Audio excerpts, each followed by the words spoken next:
வயிறு மற்றும் குடல் சார்ந்த பிரச்சனைகளுக்கு உடனடி தீர்வு. பலதர சான்றிதழ் பெற்றது அம்ரித் சஞ்சீவனி சிரப். உடனே தொடர்பு கொள்ளவும். சந்தன மரங்களை ஏரிக்கரையில் பதுக்கி வைத்திருப்பதாக அடையாளம் காட்டுங்கள் என்று 18 பெண்கள் ஏரிக்கரைக்கு அழைத்துச் செல்லப்படுகிறார்கள். மாலை 6 மணி அளவில் அரசு புறம்போக்கு அதிகாரிகள் 18 பெண்களை சீரழித்தார்கள். வயதுக்கே வராத ஒரு பெண்ணையும் சேர்த்து கற்பழித்த காம கொடூரர்கள். மடிப்பிச்சையும் தாளிப்பிச்சையும் ஏந்தி சென்ற பெண்கள் ராமபுரா காவல் நிலையத்தை நோக்கி உயிரை பணைய வைத்து காப்பாற்றுவதற்கு உயிர் பிச்சை கேட்ட தமிழச்சிகளை காவிரி ஆற்றிலே வெட்டி வீசினார்கள். முதலைக்கு பரிமாறினார்கள். ஒகனைக்கலில் உயிரோடு முதலைக்கு எரிந்தார்கள். வயிற்றிலே வளருகிற சிசுவை வீரப்பனாருக்கு உருவானதா என்று உயிர்நிலையில் கையை விட்டு சிசுவை இழுத்து குடித்து இழுத்து வெளியிலே தள்ளி அந்த சிசுவை சுவற்றிலே ஓங்கி அரைத்து அந்த சிசுவை கொன்ற வரலாறு.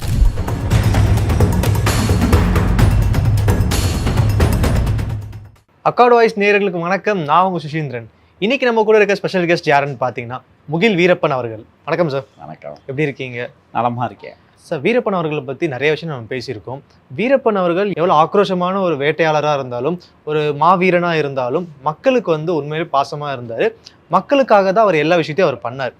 அப்பேற்பட்ட ஒரு மக்களுக்கு வீரப்பனை காட்டி கொடுக்காம மறைச்சி வச்சிருந்ததுனால என்னென்ன விளைவுகள்லாம் வந்துச்சு, எவ்வளோ பேர் பிரச்சனைலாம் ஃபேஸ் பண்ணாங்க?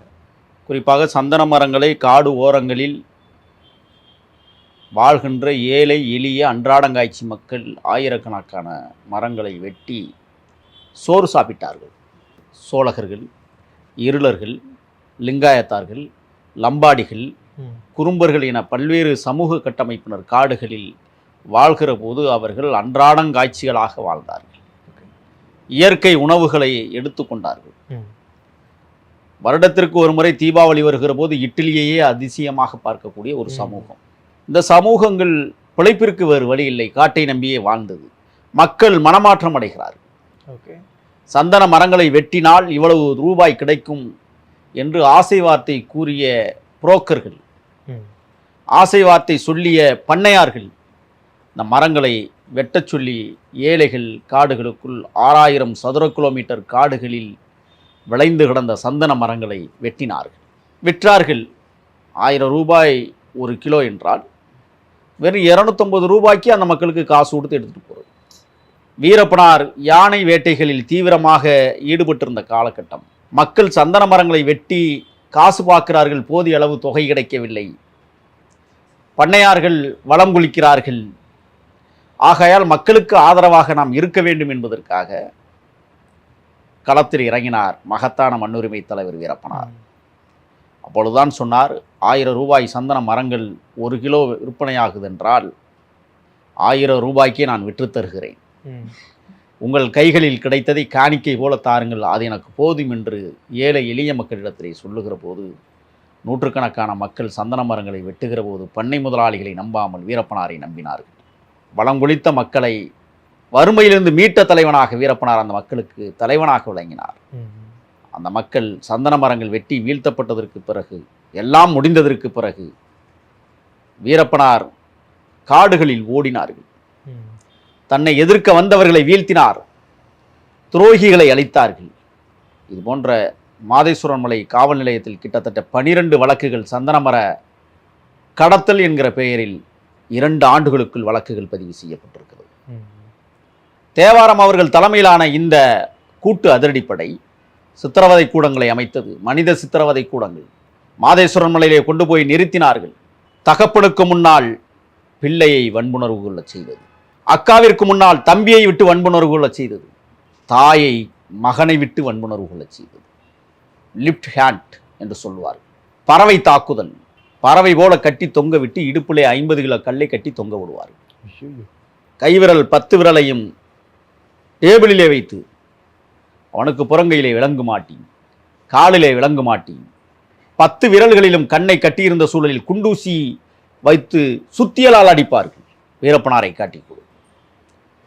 மார்பகங்களில் மின்சாரம் பாய்ச்சப்பட்டது. பெண்களுக்கு உயிர்நிலைக்குள் மின்சாரம் பாய்ச்சப்பட்டது. புள்ளப்பூச்சி தெரியுமா? மண்ணுக்குள்ள அப்படியே ஊர்ந்து போற பூச்சி. உயிரோடு பிடித்து கொண்டு ஒரு கொட்டாச்சி 2 பக்கம் ஓட்டை போட்டு தொப்புளுக்கு நேராக கட்டி அந்த புள்ளப்பூச்சியை தொப்புளுக்குள்ளே போட்டுருவான். அது எங்கடா ஓட்டை கிடைக்கும்னு பார்த்து குடையும். பின்னால் கை விலங்கிட்டு கால்களில் கால் விலங்கிட்டு தொப்புளிலே புள்ளப்பீச்சியை விட்டு குடைய விட்டார்கள். அதை போல சித்திரவதை வேறு எதுவும் இல்லை. நகங்களை குரடு வைத்து பிடுங்கினார்கள். இதைவிட எனக்கும் நடந்திருக்கிறது. ஆண் உறுப்பிலே கிளிப்பை மாட்டி மின்சாரம் பயிற்சி. எனக்கு நடந்தது முக்கால் தண்ணீரில் 3 நாட்களுக்கு நிறுத்தினார்கள். மலம் கழித்தாலும் அதிலே தான் கழிக்க வேண்டும், சிறுநீர் பெய்தாலும் அதிலே தான் பெய்ய வேண்டும். குடிப்பதாக தண்ணீர் கேட்டால் அந்த தண்ணியை தான் குடிக்க வேண்டும் 3 நாட்கள். மனித உரிமை மீறல் என்பது மாதேஸ்வரம்லை நடக்காத அட்டூழியங்கள். ராமலிங்கம் என்கிற ஒரு அயோக்கியன் தமிழ்நாட்டில் இருந்து இந்த அக்கிரமங்களை செய்தான். கர்நாடகாவிலே சங்கர்பித்திரி என்கிற ஒரு அயோக்கியன் இந்த வேலையை செய்தான். கட்டுக்கடங்காத கட்டவிழ்ப்புகள். இதுவரை 168 பேர் காணவில்லை. கொண்டு போய் சுட்டு எரித்தார்கள். இதையெல்லாம் தாண்டி ஊருக்குள் புகுந்து வீடுகளை தீ வைத்து கொளுத்தினார்கள். விளைநிலங்களில் விளைந்து கிடக்கிற சோளங்களையும் கம்புகளையும் தீ வைத்து கொளுத்தினார்கள். ஆடு மாடுகள் கொல்லப்பட்டது. வாச்சாத்தி மலைக்கும் வீரப்பனாருக்கும் எவ்வித தொடர்பும் இல்லை. 96 கிலோமீட்டர் வீரப்பனார் காட்டிற்கும் வாச்சாத்தி மலைக்கும் 42 கிராமங்கள் இடையிலே இருக்கிறது. எந்த சூழலிலும் வீரப்பனார் வாச்சாத்தி மலைக்கு வந்ததே கிடையாது. ஆனால் என்ன நடந்தது? வாச்சாத்தியில் சந்தன மரங்கள் கொள்ளை போகிறது. வீரப்பனாருக்கு வெட்டி வாச்சாத்தி மக்கள் விற்கிறார்கள் என்கிற குற்றச்சாட்டின் அடிப்படையில் ஒரு காடு வாச்சரை அந்த ஊர் பெரியவர் அதட்டி கேட்டதின் விளைவு வாச்சாத்தியில் குடிசை வீடுகள் கொளுத்தப்பட்டது. 18 பெண்கள் ஏரிக்கரைக்கு அழைத்துச் செல்லப்படுகிறார்கள். மாலை 6 மணி அளவில் சந்தன மரங்களை ஏரிக்கரையில் பதுக்கி வைத்திருப்பதாக அடையாளம் காட்டுங்கள் என்று அரசு புறம்போக்கு அதிகாரிகள் அழைத்துச் சென்று 18 பெண்களை சீரழித்தார்கள், கற்பழித்தார்கள். வயதுக்கே வராத ஒரு பெண்ணையும் சேர்த்து கற்பழித்த காம கொடூரர்கள் இந்த அயோக்கியர்கள். சதாசிவம் கமிஷன் அமைக்கப்பட்டது. அப்பாவி மக்கள் பாதிக்கப்பட்டிருக்கிறார்கள். இருந்தாலும் இவ்வளவு பிரச்சனைகளுக்கு இடையிலும் வீரப்பனாரை பாதுகாக்க அந்த மக்கள் தவறியதே கிடையாது. என்ன காரணம்? தொண்டக்குழியில இருந்த சோத்தை எரித்து தந்த வண்டி, யாரும் நம்பி வந்தா இருந்ததெல்லாம் பங்கு போட்ட வண்டி என்ற வரிகளுக்கு ஒப்பாக வீரப்பனார் இருந்ததை ஏழைகளுக்கு அள்ளி கொடுத்தார். பெண்களுக்கு பாதுகாப்பை உறுதியளித்தார். ஒவ்வொரு கிராமங்களிலும் பாதுகாப்பான விடயத்தை தக்க வைத்துக் கொள்வதற்காக இரவு முழுவதும் தன்னுடைய படையை நிறுத்தினார் கிராமங்களில். அதையும் மீறி அக்கிரமங்கள் நிகழ்ந்தது. வீரப்பனாரை பிடிக்க துப்புள்ளாத அதிரடிப்படை அப்பாவி மக்களை கொண்டு போய் சீரழித்தது. தேங்காய்க்கு வண்ணம் பூசி வெடிகுண்டு என்று மாலை முரசிலே படம் போட்டு காட்டி கைது செய்தார்கள். இரும்பு பேரல்களை ஏற்றி வந்து கருமருந்தை வீரப்பனாருக்கு கொடுக்க முயன்றார்கள் என்று அடுப்புக்கரியை அரைத்து ஒரு பேரலில் போட்டு கருமருந்து என்று கணக்கு காட்டினார்கள். தீக்குச்சி மருந்துகளை ஒன்றாக சேர்ந்து வெடிபொருள்களை உருவாக்கி வீரப்பனாருக்கு கொடுத்தார்கள் என்று பொய் வழக்கு புனைந்தார்கள். இதைவிட இன்னொரு கொடுமையும் நடந்தது.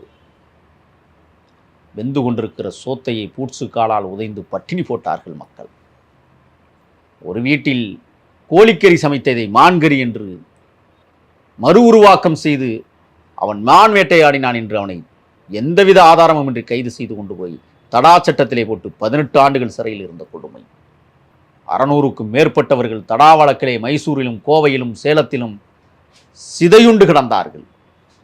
கணவனுக்கு முன்னாலேயே மனைவியை சுட்டுக் கொன்றார்கள். மனைவியை அடித்து இழுத்து கொண்டு போய் காவிரி ஆற்றிலே வெட்டி வீசினார்கள். முதலைக்கு பரிமாறினார்கள். ஒகனைக்கலில் உயிரோடு முதலைக்கு எரிந்தார்கள். சொல்ல முடியாத துயரங்களையும் சொல்ல முடியாத பாவங்களையும் கூட்டு அதிரடிப்படை சங்கர்பித்திரி தலைமையிலும் தேவாரம் தலைமையிலும் ஆட்டம் போட்டது. விறகுக்கு சென்ற பெண்களை கற்பழித்தார்கள். 1991ஆம் ஆண்டு காவிரி கர்நாடக கலவரம் தொடங்கிய போது மடிப்பிச்சையும் தாலிப்பிச்சையும் ஏந்தி சென்ற பெண்கள் ராமபுரா காவல் நிலையத்தை நோக்கி உயிரை பணைய வைத்து காப்பாற்றுவதற்கு உயிர் பிச்சை கேட்ட தமிழச்சிகளை கதற கதற கற்பழித்த கொடுமைகள். வயிற்றிலே வளருகிற சிசுவை வீரப்பனாருக்கு உருவானதா என்று உயிர்நிலையில் கையை விட்டு சிசுவை இழுத்து பிடித்து இழுத்து வெளியிலே தள்ளி அந்த சிசுவை சுவற்றிலே ஓங்கி அரைத்து அந்த சிசுவை கொன்ற வரலாறுகள். ராமபுரா காவல் நிலையத்தில் தமிழச்சிகள் தஞ்சமடைந்த போது சீரழித்த கொடூரக்காரர்களாக கர்நாடக காவல்துறை விளங்கியது. அதற்கு ஆத்மா திருப்தியாக 6 பேரை காவல் நிலையத்திற்குள்ளேயே வைத்து சுட்டுக் கொன்றார்கள் வீரப்பனார் அவர்கள். தமிழச்சிகளை தொட்டால் இதுதான் கதி என்று ஒரு காகிதத்திலே எழுதி ஒட்டி வைத்து விட்டு வந்தார்கள். நிற்கதியாய் நின்ற தமிழர்கள், சாம்ராஜ் நகர் மாவட்ட எல்லைக்குட்பட்ட நூற்றுக்கணக்கான தமிழ் கிராமங்கள் கர்நாடக கன்னட வெறியர்களால் தீக்கிரையாக்கப்பட்டு கொடூரமாக 800 கோடி ரூபாய் ஆயுதத்தை, 800 கோடி ரூபாய் பொருளை சேதப்படுத்தினார்கள். ஆடுகளை மாடுகளை வெட்டி ஆற்றிலே வீசினார்கள். தொழில் நிறுவனங்கள் தீக்கிரையாக்கப்பட்டது, பெட்டிக்கடைகள் கொளுத்தப்பட்டது, தமிழர்களுடைய வாகனங்கள் தீக்கிரையாக்கப்பட்டது. கிட்டத்தட்ட 800 கோடி பெரும் மதிப்புள்ள இந்த பொருள்களுக்கு நாசமாவதற்கு பின்னால் இருந்து இயங்கியது யார்? கர்நாடகத்தினுடைய சூப்பர் ஸ்டார் ராஜ்குமார் அவர்களுடைய ரசிகர்கள் என்று கணக்கில் எடுக்கப்பட்டது. ஆக நூற்றுக்கணக்கான தமிழச்சிகள் ஒருபுறம் கன்னட வெறியர்களால் கற்பழிக்கப்பட்டு சீரழிக்கப்பட்டதும், இன்னொரு பக்கம் அதிரடிப்படை என்கிற பெயரிலே தேவாரம் தலைமையிலான அதிரடிப்படையும், கர்நாடகத்திலே சங்கர்பித்திரி என்கிறவர் தலைமையிலே அதிரடிப்படையும் தமிழச்சிகளை கதற கதற சீரழித்த காலக்கொடுமை 1991 91 வரை சுமார் 5 ஆண்டுகள் தமிழ்நாட்டை ஆண்ட ஜெயலலிதா ஆட்சியில் ஒரு கருப்பு புள்ளியாக இன்றும் பார்க்கப்படுகிறது. அதோடும் அவர்கள் நிற்கவில்லை. அப்பாவி மக்களை தடா சட்டத்தில் கைது செய்து மைசூர் சிறையிலே அடைக்கப்பட்ட போது கூட ஒரே அறையில் 10 பேரை அடைத்து பானையை குடித்து கழிவறை போகச் சொன்னார்கள். 3 ஆண்டுகள் அந்த மக்கள் கழிவறை இல்லாமல் பானையில் கழிவறை இருந்துவிட்டு அதை வெளியிலே கொண்டு போய் கொட்டிவிட்டு மீண்டும் அந்த பானையை கழுவி வைத்துக் கொள்ள வேண்டும் ரூமுக்கு.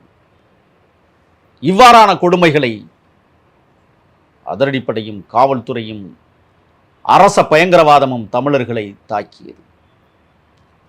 ஒரு பக்கம் வீரப்பனார் கன்னட வெறியர்களையும் கர்நாடக அதிகாரிகளையும் சுட்டு வீழ்த்தினார்கள். அப்படி சுட்டு வீழ்த்தியதில் மறக்க முடியாத மனிதர்களாக மைசூர் மாவட்டத்தினுடைய S P Harikrishna, Madeswaramalai inspector Shakeel Ahmed, Madeswaramalai inspector Dinesh, அதிரடிப்படையினுடைய உளவு பிரிவு தலைவராக இருந்த MK யுத்தப்பா போன்ற எண்ணற்றவர்களை பழிதீர்த்து கொண்டார் வீரப்பனார் அவர்கள். நூற்றுக்கணக்கான கன்னட வெறியர்களை சுட்டு வீழ்த்தினார். அரச பயங்கரவாதத்துக்கும் வீரப்பனாருக்கும் நடந்த யுத்தத்தில் வீரப்பனார் வெற்றி பெற்றார் என்பதுதான் வரலாற்று பூர்வமான உண்மை. நம்ம நேயர்களுக்காக நிறைய விஷயம் சொல்றீங்க சார். ரொம்ப நன்றி. நன்றி.